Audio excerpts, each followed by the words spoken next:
Salut à vous les amis. Avez-vous remarqué que certains occidentaux ont une drôle de façon de voir le monde?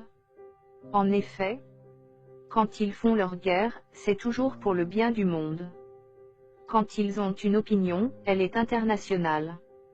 Quand ils s'expriment, ils le font au nom de la communauté internationale. Quant à leurs valeurs, elles doivent être universelles. Quand ils ont une crise, elle devient mondiale. Quand ils parlent de leur langue, ce sont des langues. Quand il s'agit des langues des autres, on a vite fait de parler de dialectes. Ils se sont installés de force en Amérique, au Canada, en Australie, en Afrique du Sud, et en Amérique du Sud. Paradoxalement, ce sont les gens les plus intransigeants, dès qu'il s'agit de migration. Quand ils viennent chez nous, ils disent être expatriés. Mais quand c'est nous qui allons chez eux, nous devenons des immigrés. Quand leur visa est expiré, ils disent être en situation irrégulière.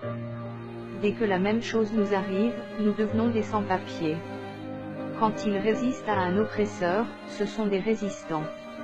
Si nous faisons la même chose, nous devenons des maquisards. Quand ils font la guerre à des peuples pour leur voler leur pétrole, ça s'appelle installer la démocratie. Quand ces peuples répondent à leur agression, ça devient du terrorisme. Quand ils se baptisent à l'église, ils appellent ça communier avec Dieu. Mais quand nous faisons nos rites ancestraux, ça devient de la superstition.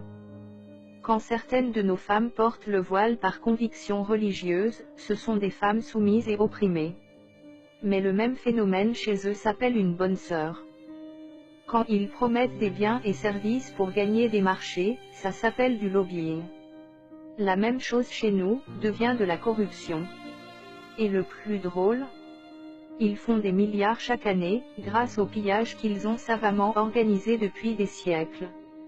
Mais c'est aussi eux, qui organisent des colloques, des tables rondes, et des sommets pour sortir l'Afrique de la pauvreté. Quand on est africain, et qu'on entend ça, on est juste plié de rire. D'où le syndrome du ricanement permanent, au risque de passer pour un sauvage.